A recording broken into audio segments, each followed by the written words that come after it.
quiet anything else, any of the other noise. And for them to think they got it right, I think that'll be done by midseason. I don't think people realize how truly awful the Bears quarterback. No Bills or Bears fan alive has seen their team have a good quarterback. None of them. Yeah, like here is the single best quarterback season in Bears history. We can show it to you. It's a name you probably had forgotten, Eric Kramer. That's the best year in 70 years. What Jay Cutler? So I'm telling you, okay, well, in the last, so that's my point. Since Sid Luckman, Sonny Jurgensen. So the Bears have not had a top 20 offense in 8 years. They've had 2 top 20 offenses in the last 20 years. Mitch Trubisky in the last decade is the best season. He had a 3,200-yard, 24-touchdown, 12-pick season. The quarterback with the highest career passer rating in Bears history is Mitch Trubisky. Jim Harbaugh was their starting quarterback for 4 years in a row, never once threw 16 touchdowns in a season. It was in the 90s. So it wasn't in the 70s. So the point I'm making is I understand I have very high expectations. Bears fans, some of them fell in love with Justin Fields. Well, Yeah, and so I think that he has to clear the bar of, oh my God, we finally have a real quarterback. And he will do that. Like Bryce didn't do that last year. Correct. Year. Bryce didn't do that last year. He will do that instantly. And so I don't think, I think it'll be no problem at all. I think you are completely underestimating the pressure that's on him, the expectations, because it's not just Bears fans. Like you said it, Bears fans fell in love with Justin Fields. A lot of them didn't want to trade him and go with Caleb. All right, so he won them over. So that doesn't mean if you win the Bears fans over, that doesn't mean anything. Because Justin just did it, and now he's out there. Justin won a percentage of them. But more than you would expect, right? A lot thought, oh, let's just keep him and build around him. But Nick, the expectations are you? I mean, you said they're going to the Super Bowl. I did, but other people expect them to make the playoffs. Not everybody, but some people expect them to make the playoffs.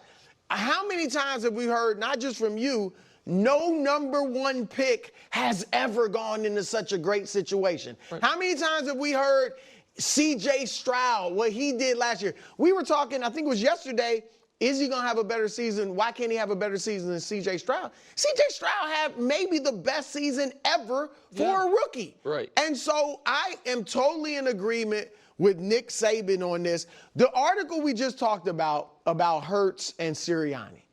In that article, you guys know, it said, somebody was quoted as saying, Jalen Hurts was trying to show he was worth the $250 million contract on every pass. This is a grizzled veteran. I get it, he's still young, but been in the league several years.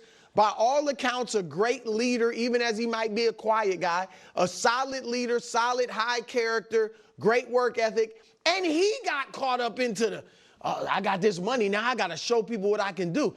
We don't think that could happen to Caleb Williams? So I think that's that. And then I think, Nick, 2 things that high expectations do. Number 1, the Bears are going to get everybody's great game. I don't Because now they're on it like before. People would have been like, okay, they're the Bears. Okay. They're not that good. They haven't made the playoffs in a while. And they got a rookie quarterback. You take them a little bit lightly. Now it's like, oh, this dude, he thinks he's all that, and they think he's all that. Do you think teams have the ability to give everyone their best game every week? No. Okay. So when the Vikings, when the Vikings have 6 divisional games this year, what's the one they're going to take the lights? Here's what it is. Like, I just don't buy them. Obviously, that's not measurable, but here's what it is. Taking a team lightly or really being like, okay, this is going to be a big game. You might be like, this is a big game and still go out there and not have a good one, a la the Baltimore Ravens against the Chiefs. I'm just saying your attitude is like, oh, some teams you will take lightly. Yes, and that's big. But the only teams that sneak up on people are bad teams.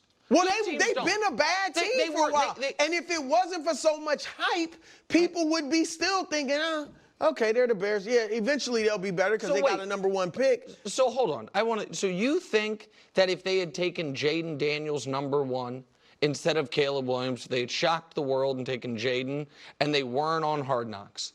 That all of a sudden teams are going to they're going. I'm not saying anything about Jaden. What I'm saying is because if they had Jaden, expectations would still be high. Maybe not quite as high with Caleb, but they'd be high. What I'm saying is now they're on everybody's radar, so nobody's going to take them lightly. And secondly, when expectations are high, and you start slowly, maybe he starts slowly or the team loses some games you expected them to win. Now it goes quickly into sky is falling mode. Believe me, those fans in Chicago, if they start slowly, oh, it's going to be panic. See, I told you, Justin. I mean, what are we doing? Like, that's what expectations do. So Saban's right on the money in my view. All right. After last night's debut episode, Nick, this is a question for you. Do you feel better or worse about your summer fling relationship with the Bears to the Super Bowl take? Well, it's not just summer fling. It'll That's be my going on when it's characterization. sweater weather. I mean, it doesn't. That's not what you. No, I'm saying it'll still be going when it's. I mean, It'll well be into the going- fall and Everyone winter. thinks that. Through January. Exactly. January. Oh, Things well, start to turn. Then it's real. all right, so I feel even better. Yeah, but listen, the Bears already have of the hard knocks that we've seen. I'm already 100% confident. Well, it's not going to be the disaster the Giants version was. Like, they look like they're on the same page. They look like that everyone there has an idea of what they're supposed to be doing. Cameras are rolling and we're fine. And, man, you guys saw when they did the little compilation of Caleb and the different throws. And Jalen Johnson, who was one of the guys we were like, oh, Caleb's going to have to win him over because of all that Hollywood stuff ain't going to fly. Jalen Johnson, unprompted to a teammate, said, you see that throw? The highest paid guy or second highest paid guy, Sweat might make more, on the team, one of the highest paid guys on the team, I should say, a guy who has a chip on his shoulder and a real ego, and he's earned it and deserves it. Just ripped Aaron Rodgers. Right, just ripped Aaron Rodgers out there saying, oh, my God.